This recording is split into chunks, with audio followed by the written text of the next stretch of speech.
Saya sangat senang dan bangga sekali pada teman-teman panitia khususnya yang udah bekerja keras sejak pra-acara sampai dengan hari ini semuanya berjalan dengan lancar.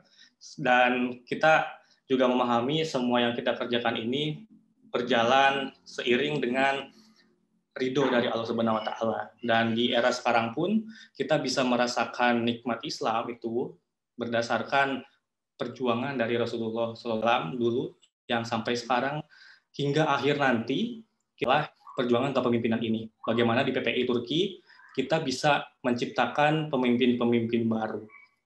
Bahkan ada mulai variasi sekarang di dalam kepemimpinan PPI Turki, nggak cowok terus. Di MPA sama PPI sekarang kepemimpinannya dinakodai oleh wanita-wanita tangguh nanti dalam satu periode ke depan. Dan kita lihat juga kepemimpinan yang dilaksanakan itu berdasarkan pengalaman ini tidak terbatas pada gender. Mau cewek, mau cowok, ketika dia kompeten untuk memimpin, ya kita memimpin di sana. Seperti itu. Karena yang menjadi dasar pijakannya adalah kompetensi dan amanahnya itu. Karena kan ada juga yang bilang kalau amanah itu enggak Saya sangat senang dan bangga sekali pada teman-teman panitia khususnya yang udah bekerja keras sejak pra-acara sampai dengan hari ini semuanya berjalan dengan lancar. Dan kita juga memahami semua yang kita kerjakan ini berjalan seiring dengan ridho dari Allah Subhanahu wa Ta'ala. Dan di era sekarang pun kita bisa merasakan nikmat Islam itu berdasarkan perjuangan dari Rasulullah SAW dulu yang sampai sekarang hingga akhir nanti adalah perjuangan kepemimpinan ini. Bagaimana di PPI Turki kita bisa menciptakan pemimpin-pemimpin baru. Bahkan ada mulai variasi sekarang di dalam kepemimpinan PPI Turki, nggak cowok terus. Di MPA sama PPI sekarang kepemimpinannya dinakodai oleh wanita-wanita tangguh nanti dalam satu periode ke depan. Dan kita lihat juga kepemimpinan yang dilaksanakan itu berdasarkan pengalaman ini tidak terbatas pada gender. Mau cewek, mau cowok, ketika dia kompeten untuk memimpin, ya kita memimpin di sana. Seperti itu. Karena yang menjadi dasar pijakannya adalah kompetensi dan amanahnya itu. Karena kan ada juga yang bilang kalau amanah itu nggak salah memilih pundak, cuma kadang pundaknya itu yang suka pegel. Jadi harus ada dibikin stretching dulu. Sekarang kita ada SPM, nanti ada SPM kedua juga. Kita mulai recharge lagi tadi kata Mas Nova gitu. Terus saya juga berterima kasih yang sebanyak-banyaknya. Saya itu dulu sempat kan waktu rapat dikabari sama Mbak Hilda, kita ada partnership sama kawan Indonesia dan banyak banget yang dikasih sama kawan Indonesia. Saya pun sebagai pengurus yang ada di Indo, udah seneng banget tuh ada kabar kalau kawan Indonesia menyediakan banyak hal sekali yang sangat ketika dia udah siap untuk mendermakan waktu dan berkomitmen untuk bekerja bersama di sini, bisa mendermakan semua yang dia punya untuk memajukan mahasiswa Indonesia di Turki, seperti itu. Bentuknya itu perhimpunan Ramazan Abi. Jadi sebenarnya secara keanggotaan, enaknya itu semua mahasiswa Indo di Turki bisa merasakan manfaat dari PPI ini. Selama satu periode ke depan, ada beberapa poin penting yang sangat berharga buat PPI Turki. Pertama, kita mau menciptakan pemimpin di masa depan buat memberikan dampak yang baik untuk lingkungan, seperti itu. Karena di dalam kepemimpinan itu kita nggak cuma menyiapkan siapa sih yang mau mencalonkan diri sebagai calon ketua PPI Turki di periode tahun depan, nggak seperti itu. Tapi bagaimana menciptakan sumber daya manusia yang kompeten buat menciptakan lingkungan yang kondusif buat organisasi itu. Mungkin kalau mendorong-dorong orang yang ingin bergabung, ingin menjadi ketua PPI Turki, itu bisa di PR sebenarnya. Pengalaman sebelumnya kayak gitu. Tapi lebih dari itu, enaknya kita juga bisa menciptakan orang yang udah siap untuk menjadi pemimpin nantinya, supaya bisa berdampak baik untuk lingkungan sekitarnya. Karena saya juga sempat bilang kalau ya sebaik-baiknya manusia adalah orang itu yang bermanfaat untuk lingkungan di sekelilingnya, seperti itu. Yang kedua, Ramazan Abi dan kawan-kawan Indonesia, kita mau teman-teman mahasiswa Indonesia di Turki itu punya karir yang bagus ketika mereka setelah berwisuda di Turki gitu. Salah satu langkah yang kami tempuh adalah kemarin kami berusaha menjajaki informasi dan kerjasama RI, kemudian dengan OCB. Kami juga rencananya tindak lanjut dari pertemuan itu mau mencari informasi perusahaan mana saja yang membuka pintu mereka untuk mahasiswa Indonesia melaksanakan magang di sana. Jadi nanti mahasiswa Indonesia, ini spoiler juga buat teman PPI wilayah, nanti bisa disampaikan ke teman-teman anggota PPI wilayah dan MPA-nya. Kalau kerjasama ini goals dan kita punya informasi, insya Allah bakal dilaksanakan sosialisasinya nanti. Supaya teman-teman bisa melaksanakan, ada jalan melaksanakan magang di Turki seperti itu.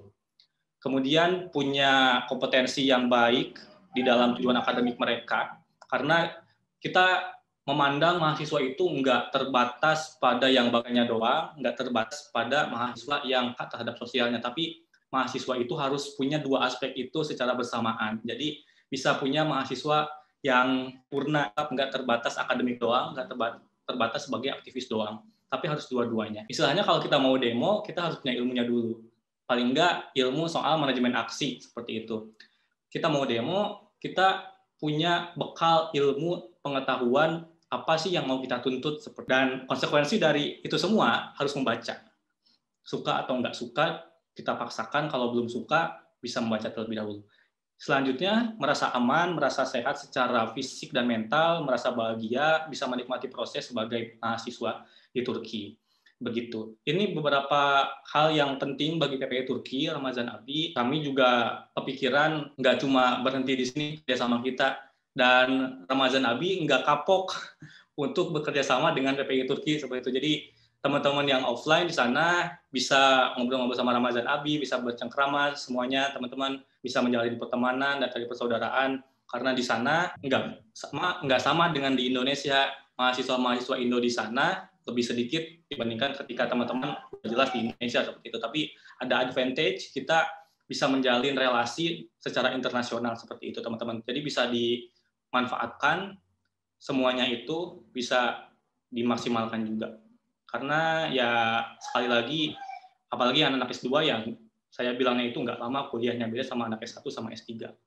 Gitu deh. Mungkin itu aja yang bisa saya sampaikan, biar kita bisa langsung bergerak ke acara inti. Pesan saya teman-teman, nanti dalam perjalanannya mau di BPH PPI maupun di MPA, kita di dalam organisasi itu relasi yang dibangun adalah, yang penting adalah manusianya. Kita memandang semua elemen di dalam organisasi itu sebagai manusia, bukan sebagai robot yang mengerjakan pekerjaan terus-menerus, tapi kita juga bisa memberikan cinta kepada mereka. Kita bisa memberikan kasih sayang kepada mereka, dan bisa memberdayakan semua anggotanya. Kayak yang dibilang Bill Gates juga, dalam satu century ke depan, dalam satu abad ke depan, seorang pemimpin itu adalah orang yang bisa memberdayakan semua elemen di dalam organisasinya. Jadi nggak cukup untuk menyuruh-nyuruh. Saya yakin kalau disuruh-suruh mereka itu mau, tapi dalam pengembangan dirinya juga mereka itu perlu bisa berkembang lagi. Begitu. Yang kedua, kepemimpinan itu bukanlah tentang pemilihan berikutnya, kayak yang tadi saya bilang, tapi tentang generasi berikutnya. Menyiapkan pemimpin yang bisa memberikan dampak yang baik pada organisasi dan semua elemen di dalam organisasi itu. Demikian dari saya, teman-teman semua, MPA dan BPH, Ramazan Abi dan kawan Indonesia. Semoga kawan Indonesia juga bisa semakin maju ke depannya, bisa mendapatkan ridho dari Allah Subhanahu wa Ta'ala, dan ini menjadi salah satu sebab Ramazan Abi dan seluruh elemen stakeholder di kawan Indonesia untuk mendapatkan surganya Allah Subhanahu wa Ta'ala. Amin ya rabbal alamin.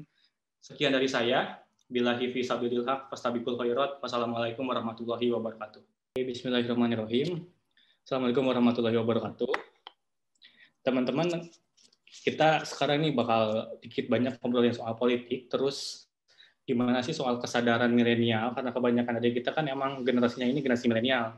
Nanti kita coba lihat generasi milenial itu orang-orang yang lahir dari tahun berapa sampai tahun berapa, karena kalau kita lihat di beberapa versi emang ada perbedaan, tapi nanti aku ambil itu dari TEW Research soal generation divide. Nanti ada pembagian generasi dari generasi silent, terus baby boomers, sampai di milenial itu adanya di bagian mana. Ini teman-teman, kalau kita ngobrol manis-manis agak sedap gitu, kalau aku nanya nih sama teman-teman, ketika dengar politik, yang muncul di kepala teman-teman itu apa kira-kira? Mungkin dari teman-teman yang offline bisa dibilang, atau teman-teman yang online di sini yang lagi menyimak, kalau dengar kata politik itu apa sih yang muncul di kepala teman-teman? To organize something, kata Bang Haki, Bang Hilmi. Apa kata Bang Haki? Politik itu organize something. Organize something, terus ada juga pejabat, atau let's to be more honest, lebih jujur lagi, apa sih yang muncul di benak kalian ketika mendengar kata politik? Debat, oke. Ada lagi yang lain? Pejabat, mungkin banyak debat. orang bilang ini Bang, pemilu kan, pemilu politik. Iya benar. Soal pemilu, pejabat, debat, tadi udah sempat aku masukin tuh ke beberapa slide buat kita bahas. Nanti itu dulu mungkin ya, ada bilang soal organisasi. Bang, ada. Apa bilang, gimana? Memanfaatkan politik sebagai untuk menyebarkan bermanfaat yang lebih luas lagi. Oke, keren. Jadi teman-teman, kalau kita di slide 2 tuh. Bang,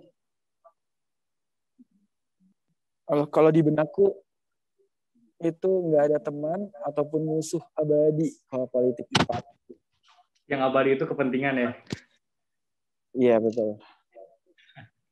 Ya emang kayak gitu kan, dia dinamika politik, apalagi kalau politik praktis di partai ya, nggak ada teman yang abadi, nggak ada lawan yang abadi itu ya kepentingannya. Kelihatan kalau ada beberapa pejabat itu pindah-pindah partai politik. Ini dari Mbak Safira juga, setiap hal menyangkut hidup kita itu diatur oleh politik. Iya, benar. Jadi kalau ada kebijakan dari pemerintah, misal naikin harga BBM atau kebijakan impor beras kemarin, terus ada kebijakan impor garam 3 juta ton, rempah itu masih baru banget, itu bakal mempengaruhi hajat hidup kita juga, teman-teman. Jadi, let's say, orang itu bisa bilang, aku nggak peduli sama politik, aku apatis soal politik, tapi kehidupan sehari-hari mereka dipengaruhi oleh kebijakan para pemerintah mereka. Atau dalam kehidupan sehari-hari mereka juga secara sadar atau nggak sadar, mereka melakukan aktivitas politik, teman-teman. Contoh, kalau di PPI mungkin kita ketika rapat menyiapkan SPM kemarin, panitia, atau BPH inti ketika membicarakan soal program kerja, itu merupakan tindakan politik, teman-teman.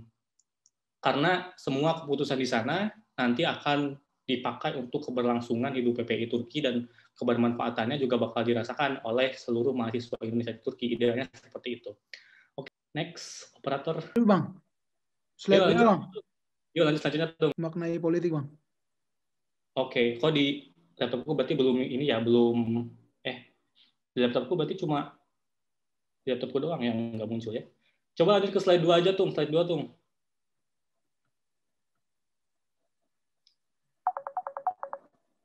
Udah belum tuh?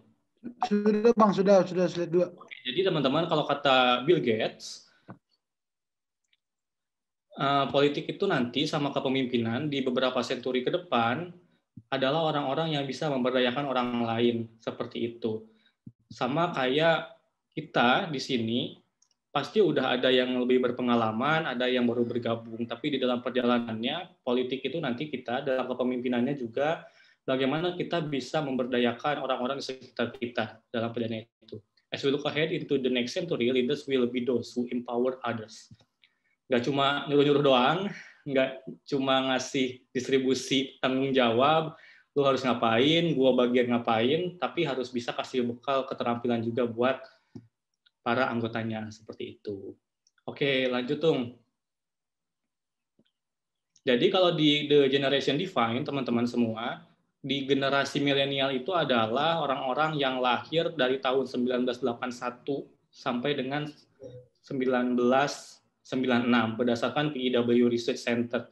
Beda lagi kayak yang disampaikan sama peneliti namanya Yang. Dia spesifikasi atau klasifikasi generasi milenialnya itu, mulai dari silent sampai dengan generation Z, itu berbeda. Tapi coba kita ambil dari PEW Research ini, generasi milenial itu yang di tahun 2019 dulu, berarti kalau sekarang kisaran umurnya adalah di umur 25 sampai dengan 40 tahun. Mereka adalah generasi milenial. Ada kecenderungan kalau generasi-generasi milenial ini, pertama, mereka itu dekat dengan media digital. Dengan handphone, kemudian dengan laptop, dengan internet, mereka itu sangat erat dengan media-media digital. Dan televisi juga termasuk, jadi informasi-informasi yang mereka dapat kebanyakan adalah dari media digital, termasuk informasi mengenai politik. Jadi sangat erat, kita bisa menumbuhkan kesadaran politik milenial itu melalui media digital juga. Maaf Bang, ada kesalahan teknis bentar. Ini share screen-nya nggak keluar di yang offline. Sebentar Bang. Oke. Di laptopku juga sebenarnya nggak muncul sih ini.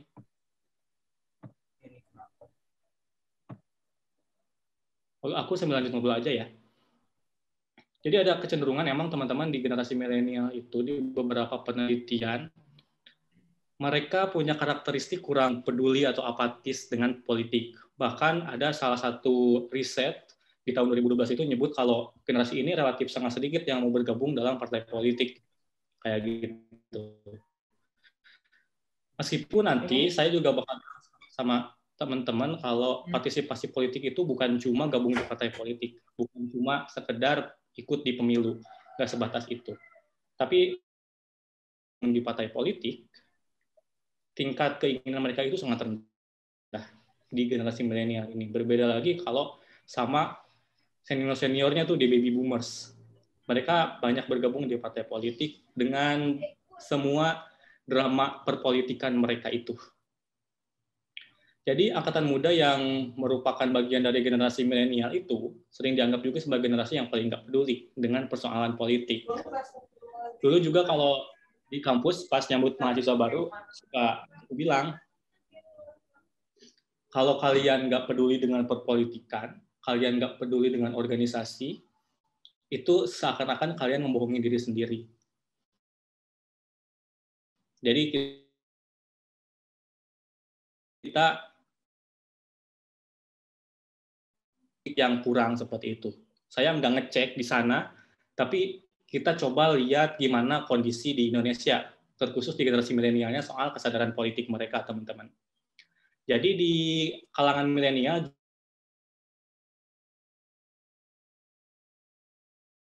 kayak gitu, teman-teman. Di tahun 2019 kemarin malah kelihatannya kawan-kawan itu sebagian yang memilih untuk golput memang merasa keputusan golputnya itu merupakan keputusan yang benar. Apalagi ketika pembentukan kabinet yang memilih itu satu dapat dua. Dan mereka merasa oke, golongan putih itu nanti bakal taubat ketika bla bla bla kayak gitu. Saya nggak bilang saya golput itu enggak, itu rahasia saya. Tapi kecenderungan golput itu sangat tinggi, terkhusus di tahun 2019 kemarin gitu, teman-teman. Terus ada juga yang bilang dari Peary dan Worcester itu udah lama sih, tahun 98. Mereka itu nyebut kalau generasi milenial itu sering mengalami putus hubungan dengan komunitasnya, serta nggak berminat pada proses dan persoalan politik.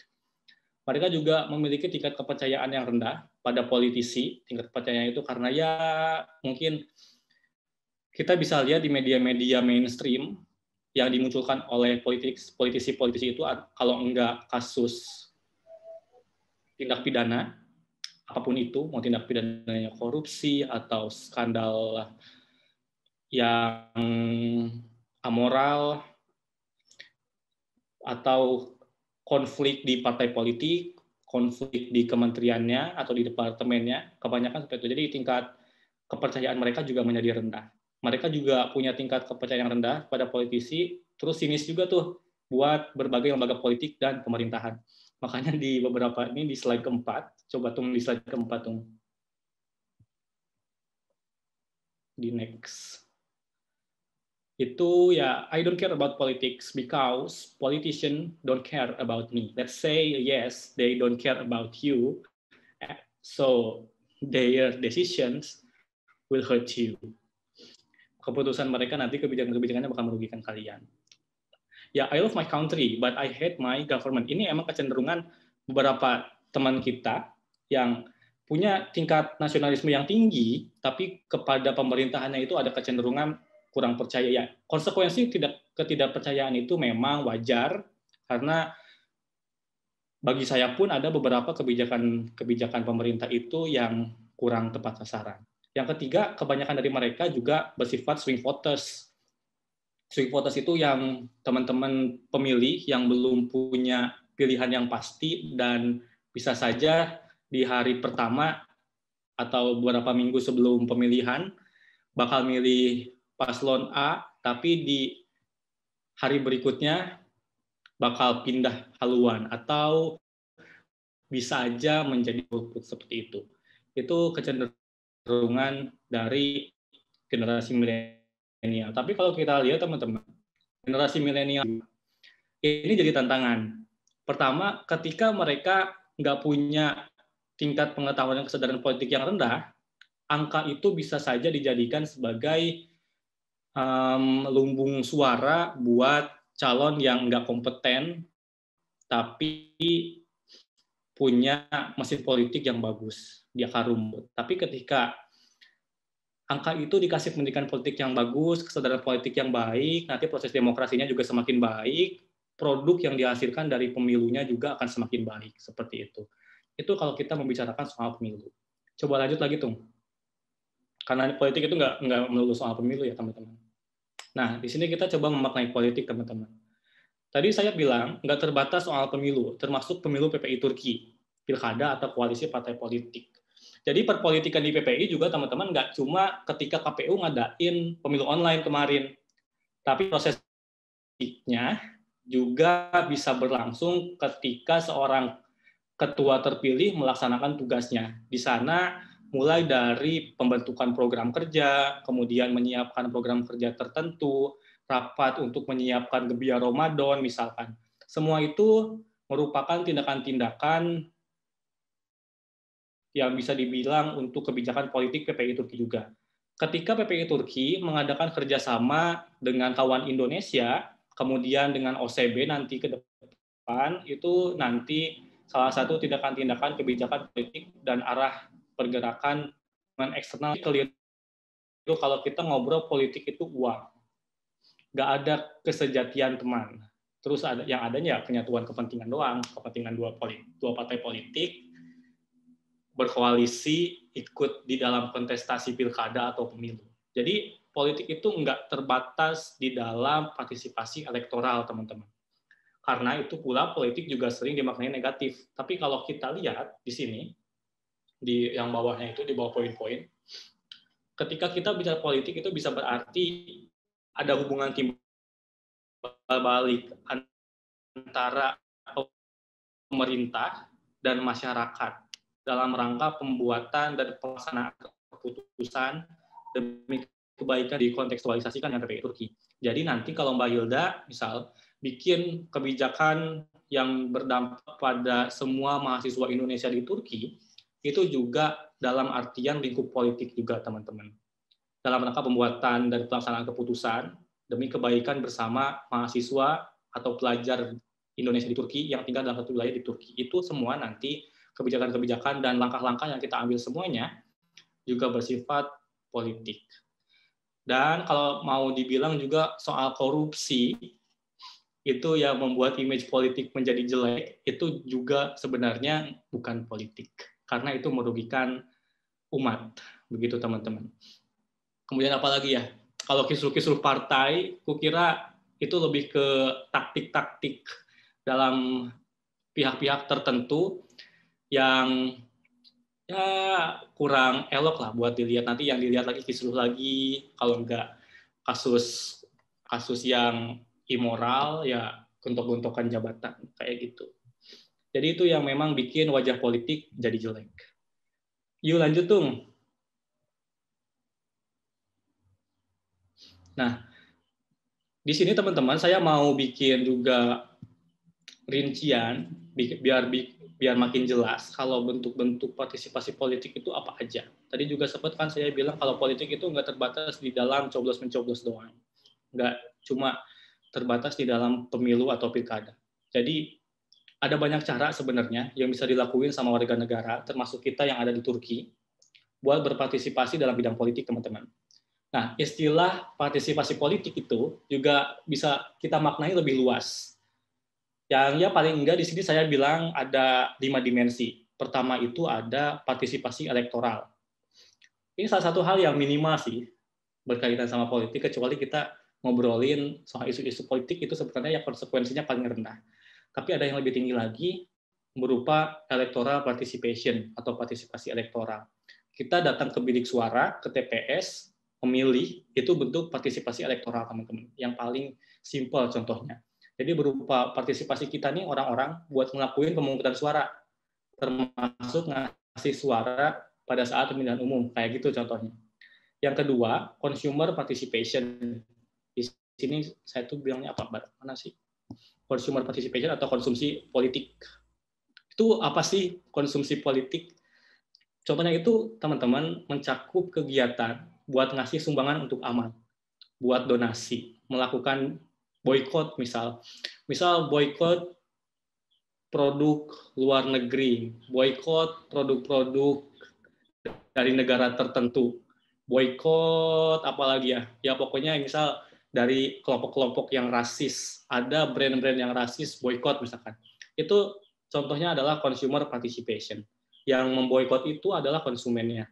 Pernah dulu kan ada salah satu brand fashion, singkatan 2 huruf pertama dan huruf kedua, kayak gitu.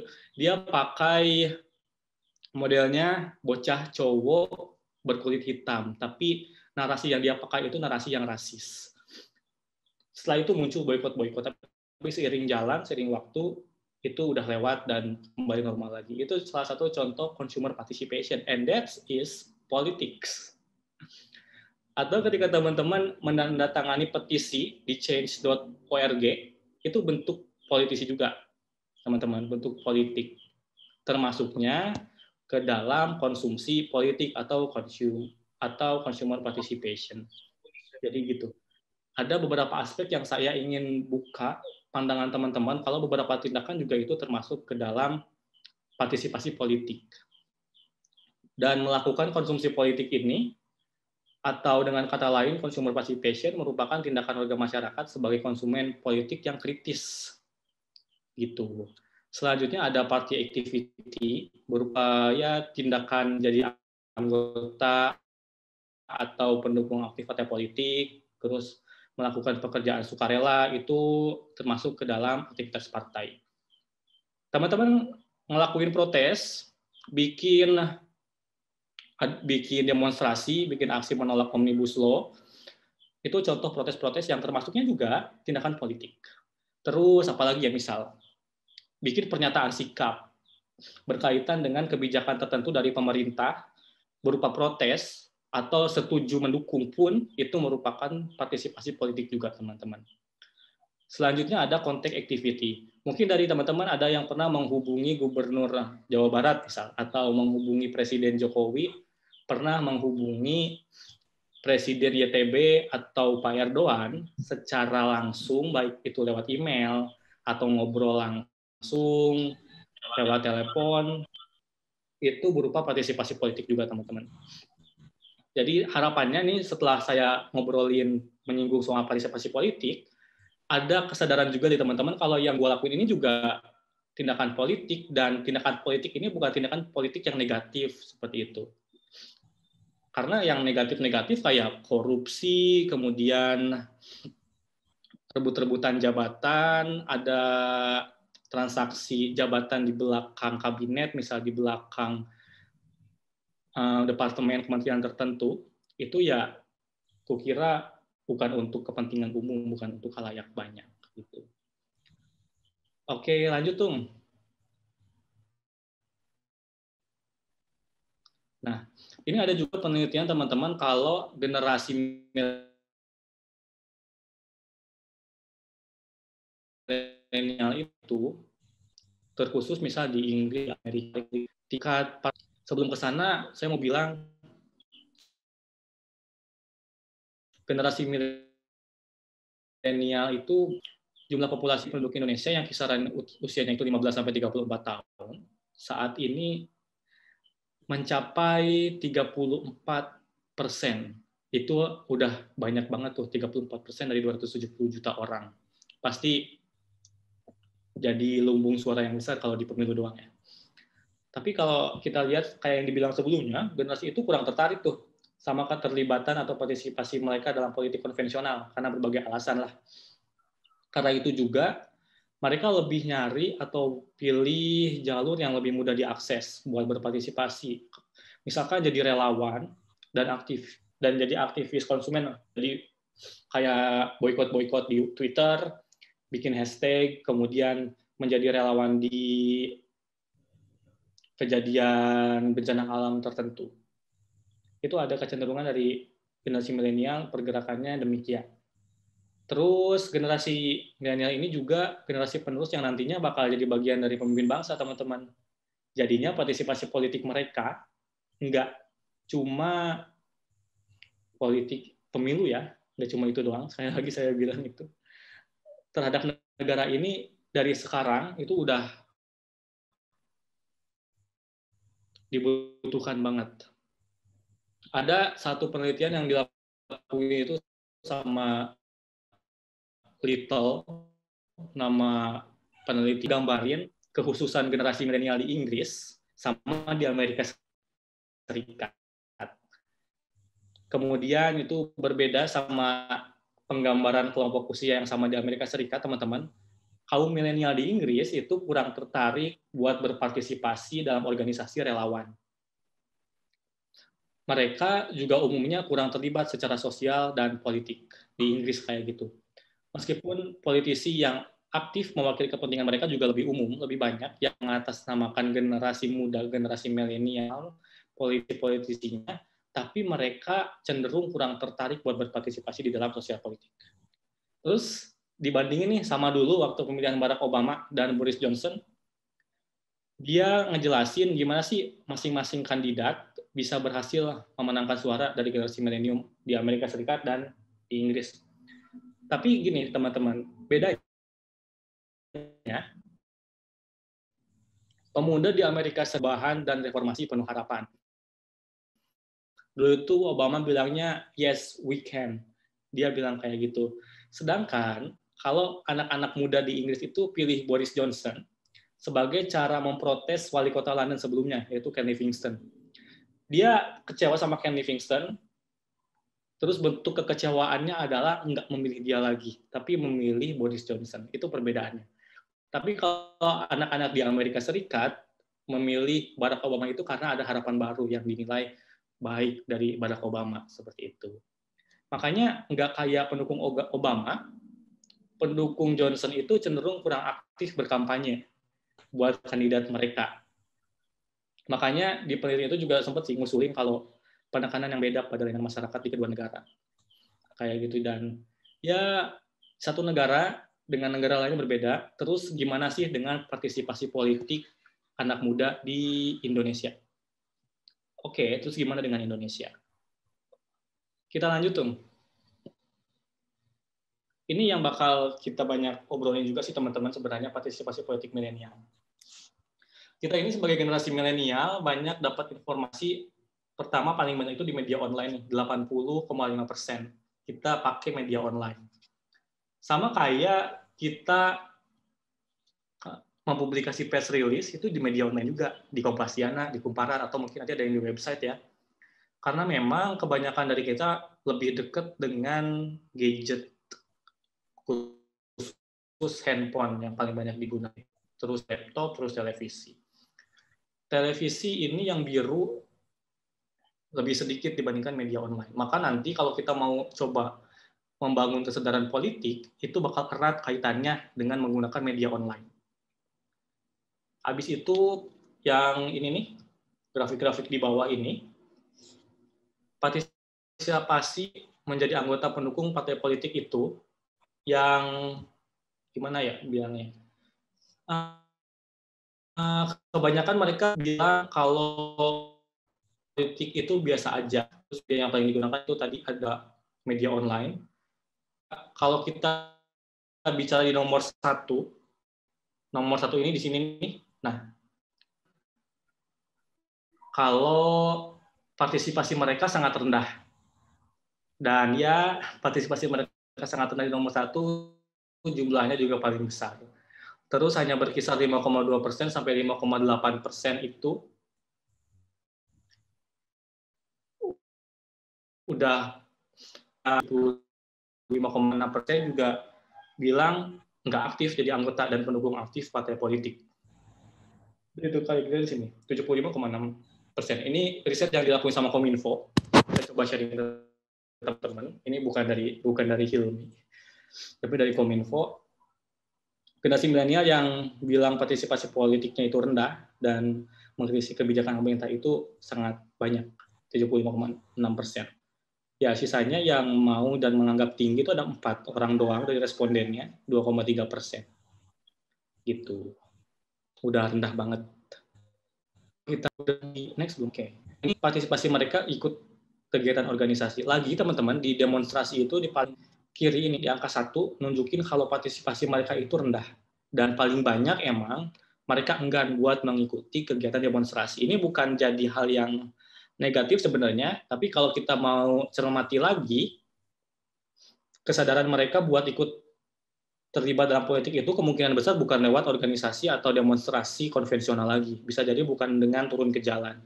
Mungkin dulu di tahun-tahun 2015-2016 masih banyak, dan makin ke sini bisa jadi makin sedikit. Kita tinggal lihat aja, generasi milenial ini nanti ditingkatkan kesadaran politiknya, termasuk kita, pengennya punya kesadaran politik itu ditingkatkannya lewat apa? Supaya kita bisa ikut juga berpartisipasi lebih maksimal kayak gitu. Itu berkaitan dengan partisipasi ikut demokrasi. Nomor 5 ini, yang paling sering rajin ikut demo cuma 8 orang dari respondennya. Tapi meskipun mereka dikit banget yang gabung di parpol, meskipun mereka yang dikit banget mengkritisi kebijakan demonstrasi, faktanya 93 untuk milenial itu pengen ikut di pemilu 2019 buat jadi pencoblos. Sedangkan 6,9%-nya enggak. Ini jadi angka yang sangat besar peluang buat supaya mereka punya kapasitas buat memilih calon pemimpin itu yang paling bagus. Bukan sekedar calon yang sifatnya itu demagog. Apa gitu demagog? Demagog itu biasanya pemimpin yang bisanya cuma berkoar-koar, bakar semangat rakyatnya, motivasi kebanyakan seperti, tapi inovasi kebijakan bermanfaatnya itu malah kan. Contohnya kayak bisa bilang kayak Donald Trump, beberapa pemimpin bisa mention ya, selain Donald Trump siapa aja yang bisa termasuk dalam demagog itu. Ya bisanya dia cuma berkoar, bikin pernyataan di media sosial, bikin speech, tapi inovasi, bikin kebijakan politiknya itu malah kurang gitu teman-teman. Jadi kita udah banyak nih, 93,1% ini mau diapain orang-orang. Mereka mau milih, cuma nanti hasil pilihan mereka diusahakan yang jadi pilihan yang bagus. Mereka punya kesadaran politik yang baik, nggak cuma milih selesai, kemudian hidup susah 5 tahun ke depan. Jangan sampai kayak gitu tuh. Karena ya 34% penduduk Indonesia itu milenial, teman-teman. Mereka mau milih, cuma memilihnya itu nanti kualitasnya seperti apa. Kualitas pemimpin yang dihasilkan lewat proses pemilu itu. Karena banyak banget tuh. Oke, lanjut Tung. Nah, tadi sempat saya tanya sih sama teman-teman, apa kita kalau ngobrolin soal politik? Ada yang bilang berkaitan dengan kekuasaan.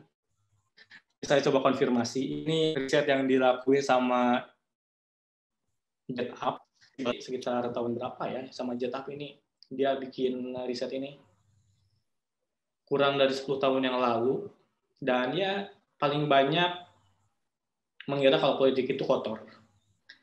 Politik itu korupsi, politik itu kekuasaan, partai, dan pemerintahan. kita nggak memungkiri kalau memang wajah politik itu sekarang lagi suram, teman-teman. Kita mengasosiasikan politik itu sebagai sesuatu yang kurang bagus, karena kelihatannya malah istilah kotor itu jadi yang paling tinggi. Kelihatan cara-cara orang-orang tertentu bicara soal politik itu bagaimana cara kerja tertentu dengan cara apapun mereka tempuh. Bicara soal pemerintahan itu masih oke. Kekuasaan oke, tapi ketika bicara soal politik juga tinggi sebenarnya, 12%. Karena media mainstream kita dan perikat gimana tuh sekarang itu media lebih senang memberitakan kisah asli sama mantannya dibandingkan dengan ngobrolin dan mengkritik kebijakan pemerintah yang impor garam sama impor beras, tapi lebih senang ngobrolin soal kisah asmara anak presiden dibandingkan dengan kebijakan-kebijakan yang kurang berpihak pada rakyat seperti itu.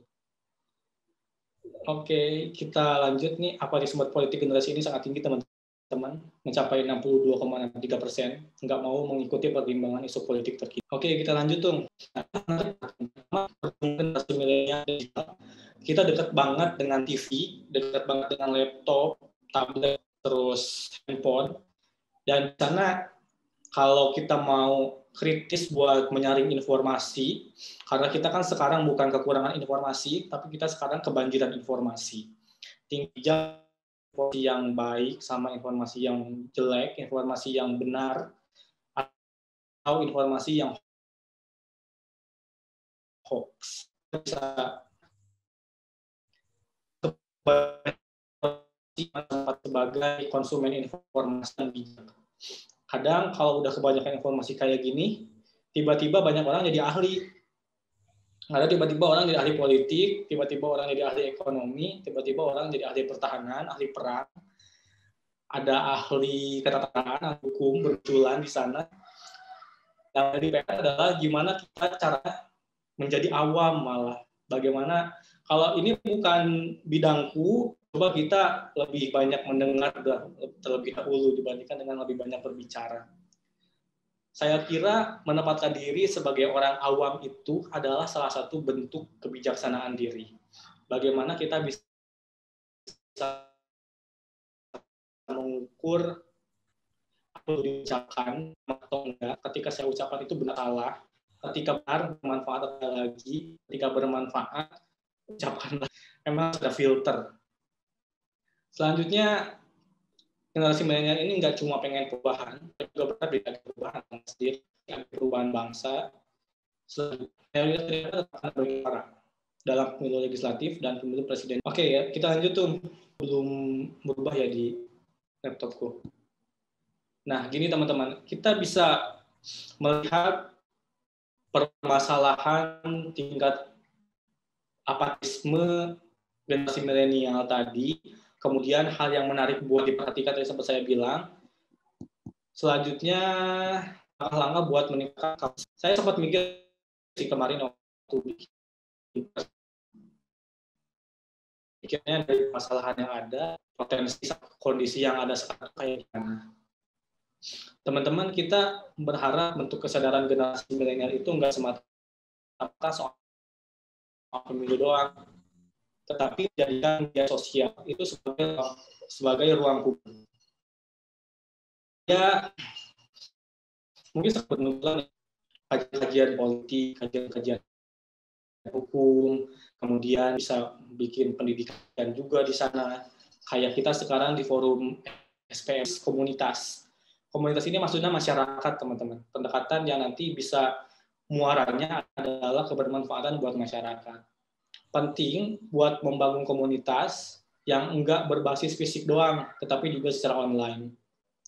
Selain itu, dari komunitas itu juga harus ada upaya lebih konkret, upaya yang lebih nyata, dan inisiatif buat diskusi, salah satunya di media sosial. Kemudian, dari diskusi media sosial itu, bisa terhubung kembali dengan realitas. Kalau kemarin kata Pak Lalu itu, secara akademis, secara literatur ada kajian-kajian tertentu,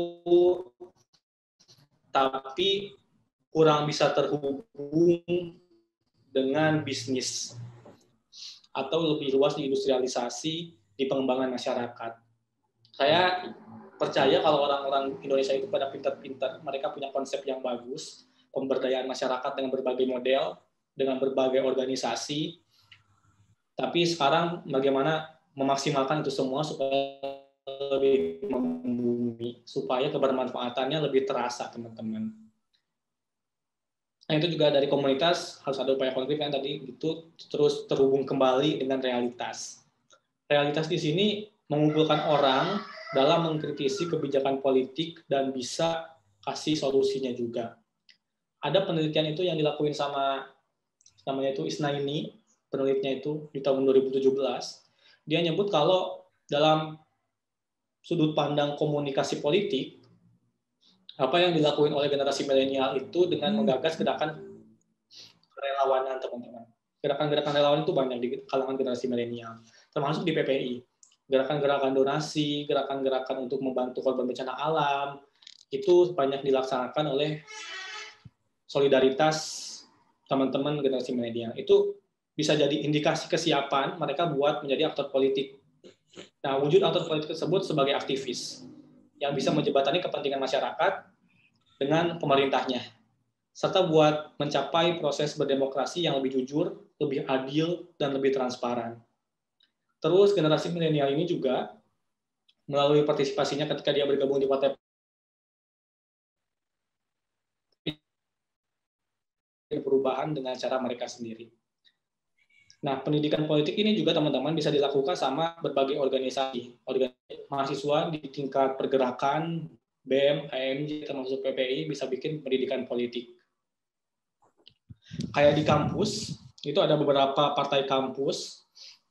Sayangnya emang kebanyakan dari mereka cuma bikin mencalonkan kader mereka doang, habis itu kader mereka menang, udah seneng.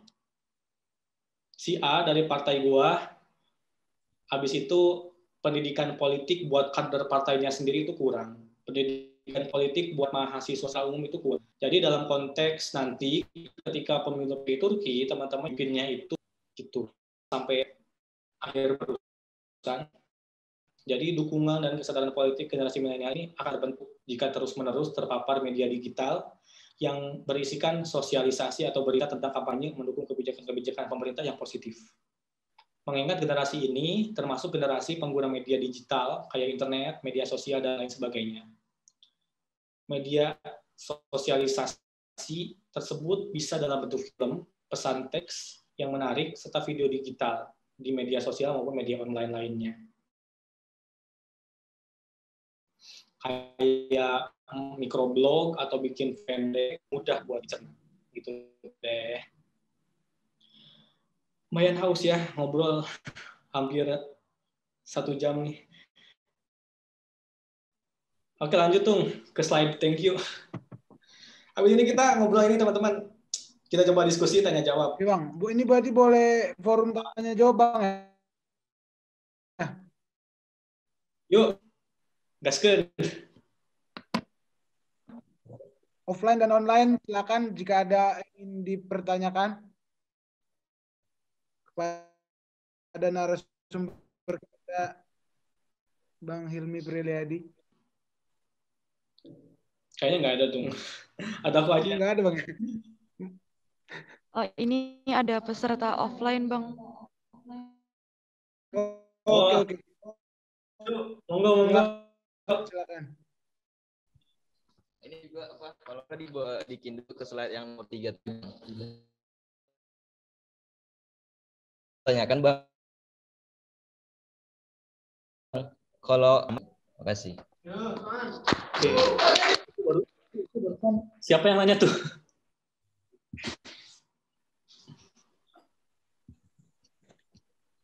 Tung, aku coba ini ya, Tung. Share screen, Tung. Oke, Bang. Oke. Aku stop share screen dulu. Baik, Bang Hilmi. Bisa dijawab. Oke, siap. Sebentar ya.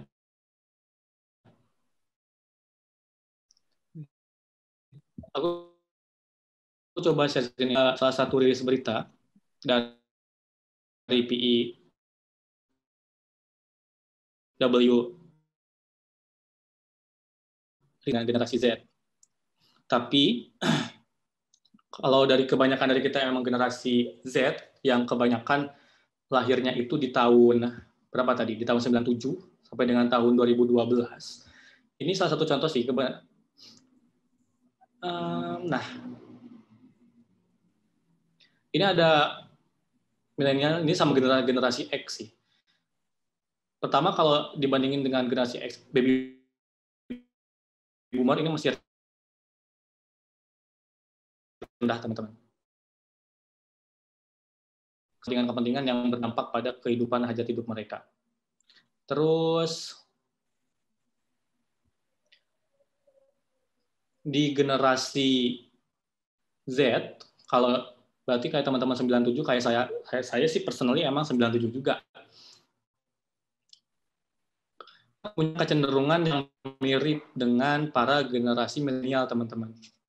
Kelihatan di generasi-generasi Z itu mereka aktivitas di media sosial memang kebanyakan banyak mengaksesnya itu. Media sosialnya kayak Instagram, YouTube, atau Netflix. Kebanyakan konten yang mereka akses kebanyakan adalah film di media di generasi X ya, termasuk saya juga. Perbedaannya tadi sebentar. Poin pertanyaannya, sorry, apa tadi? Oke, tadi untuk yang pernah dibandingkan dengan generasi milenial. Kesadaran politiknya ya. Jadi kesadaran politik generasi Z itu sebenarnya teman-teman bisa jadi lebih rendah. Kenapa saya bilang lebih rendah? Karena khusus di Indonesia, kesadaran politik mereka itu, kebebasan mereka untuk berekspresi di dunia maya sekarang semakin terbatas. Ada kejadian kayak Isi Siber itu menegur salah seorang mahasiswa yang mengkritisi wali kota di salah satu kota di Indonesia, mengkritisi wali kota Solo, ya maka kata-katanya kurang sopan sih. Yang di take down, yang off itu di blokir, yang lebih parah emang kayak gitu.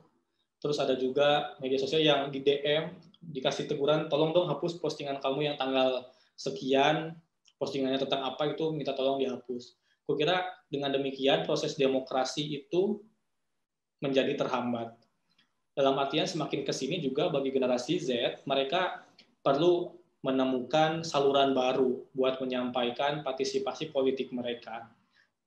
Apakah mereka mau bikin diskusi secara online, mereka bikin sajak buat mengkritisi kebijakan pemerintah, mereka mau bikin video pendek, film, atau bikin petisi online.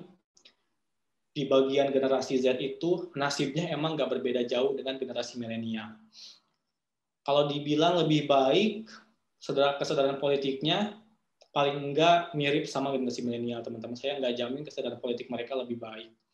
Soalnya meskipun ada partai politik yang isinya anak-anak muda di Indonesia, saya kira langkah-langkah dan sikap politik mereka itu belum begitu konkret. Masih terbatas pada ya bentuk-bentukan menokohkan salah satu kadernya mau mencalonkan diri sebagai presiden tahun 2024, semacam seperti itu aja. Itu kupikir belum ada langkah-langkah konkret bagaimana bisa mewakili generasi milenial, meskipun narasi yang mereka bawa adalah memihak dan istilah-istilah yang mereka pakai itu milenial banget deh, generasi Z banget. Tapi secara bentuk konkretnya nanti apa yang mau dibawa itu belum kelihatan jelas, teman-teman. Itu di partai politik. Khusus di partai politik adalah pasti teman-teman juga tahu ya, partai politik yang isinya brosis itu. Saya nggak mention partai politiknya, tapi teman-teman pasti tahu. Glorifikasi sama penokohan itu wajar dalam satu partai politik. Tapi kukira tanpa adanya sasaran, tanpa adanya tujuan cita-cita yang bagus, itu nantinya ya hanya sebatas omongan doang. Yang paling penting adalah kita memiliki kesadaran partisipasi politik itu dari hal kecil ketika teman-teman PPI wilayah, MPA wilayah, BPH PPI Turki sama MPA-nya itu berdiskusi, rapat buat merancang satu kebijakan, itu juga langkah-langkah politik, teman-teman. Termasuk nanti program-program keagamaan yang sifatnya itu untuk mengedukasi masyarakat, mahasiswa di Turki, itu merupakan tindakan-tindakan yang mulia. Itu perlu, ini Bang Ana masuk nih, itu perlu untuk ditingkatkan nantinya. Karena meskipun di departemennya itu namanya Departemen Agama, agama itu kan komprehensif. Dia sifatnya juga universal, mencakup ekonomi, bisa berbicara tentang politik, bisa berbicara tentang budaya, hubungan antar masyarakat, solidaritas antar masyarakat, gimana semua masyarakat bisa rukun melalui instrumen kedamaian beragama, itu bisa. Dan saya pikir di generasi Z, kabar yang kurang enaknya emang kesadarannya juga belum begitu tinggi. Gitu. Waalaikumsalam, Mbak Anam. Selamat datang. Assalamualaikum. Waalaikumsalam. Apa kabar, Mbak Anam? Ini kita lagi ngobrol tentang politik sama milenial nih, Mbak Anam. Siap, siap. Ini teman-teman lain sambil diskusi, sambil ada Bang Anam juga. Sampai dari, nah nih, Mbak Safira. Oke, Mbak Safira, Gaisani, silakan pertanyaannya. Saya mau bertanya, izin sebelumnya, kenalin saya Safira. Jadi setelah mendengar apa yang udah dipaparkan oleh Kak Hilmi tadi, saya jadi kepikiran nih, karena saya sebagai milenial atau Gen Z, nggak tahu juga sih, kayaknya di tengah-tengah ya, dihadapi dengan kebingungan gitu, karena dengan karena setiap orang itu punya kebebasan berpendapat gitu, saking bebasnya itu menghadirkan banyak sekali pilihan gitu. Jadi kita nih generasi milenial, generasi X, Z, Y, Z gitu, kita dihadapkan dengan paradox of choice gitu. Kita kebanyakan pilihan gitu. Nah ini karena kebanyakan pilihan itu kita jadinya kayak malah membuat kita jadi bodoh amat karena kita bingung gitu. Kita bingung atas keberpihakan kita tuh, kita harus kemana, berpihak kemana gitu, karena kita bingung. Jadi yang saya pengen tanyakan adalah bagaimana caranya kita harus bersikap, satu, terus yang kedua bagaimana caranya kita mau filter nih pilihan-pilihan yang ada, karena bahkan data statistik pun bisa dimanipulasi gitu. Terima kasih. Oke, Bang, mungkin ini pertanyaan terakhir, Bang, ya, karena setelah sesi ini ada dari Bang Khairul Anam yang akan menyampaikan. Terima kasih. Siap tuh. Jadi penting bagi kita, Mbak Safira dan kawan-kawan semua, buat mengetahui gimana kondisi realita lingkungan di sekitar kita. Kita ya bisa dibilang kalau angka-angka yang sifatnya statistik itu emang kebanyakan mengabarkan kabar-kabar baik, tapi lebih enak sebenarnya kita bisa peka terhadap lingkungan kita sendiri. Let's say kita posisinya memang di Turki, tapi kalau kita membaca kabar-kabar di media mainstream, atau kita bisa melihat juga siapa sih yang menulis di media itu, atau media itu sebenarnya berafiliasi dengan siapa, kita bisa lihat itu. Karena sekarang banyak media juga berafiliasi dengan partai-partai politik tertentu, teman-teman, yang isinya memang kurang netral. Ada kayak sekarang itu yang mulai kritis, misalnya Tempo itu mulai kritis sekarang.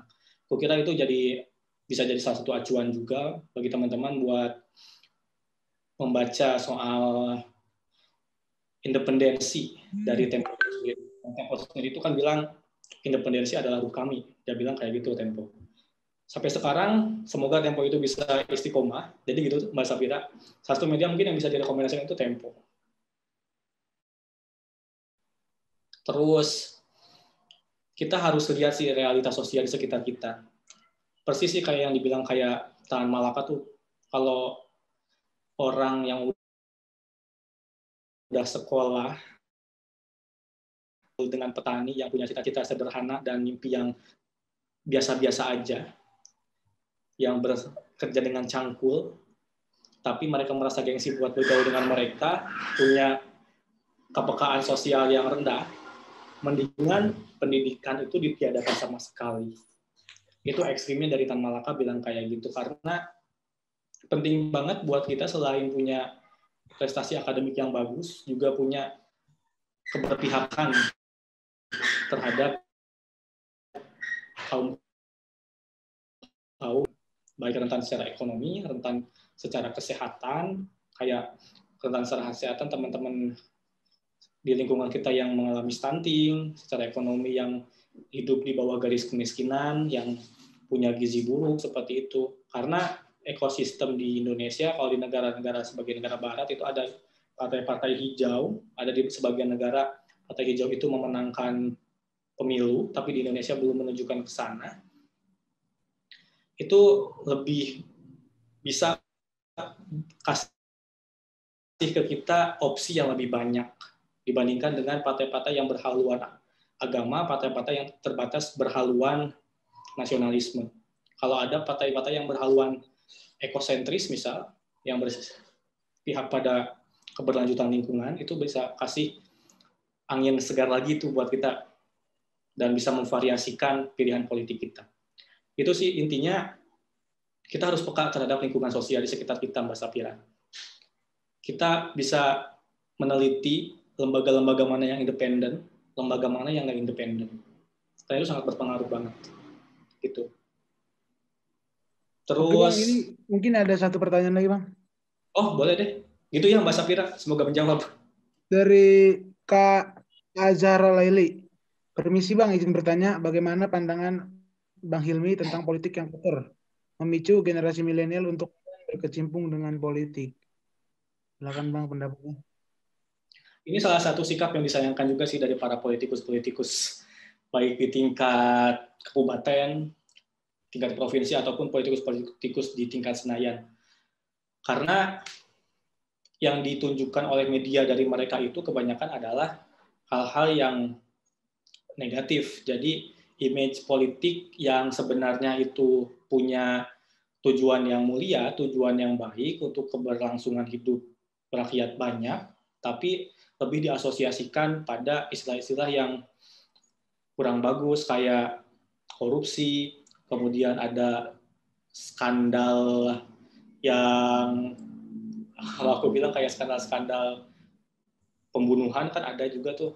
Ada juga yang skandalnya itu dengan lawan jenis, entah dari cowok ke cewek atau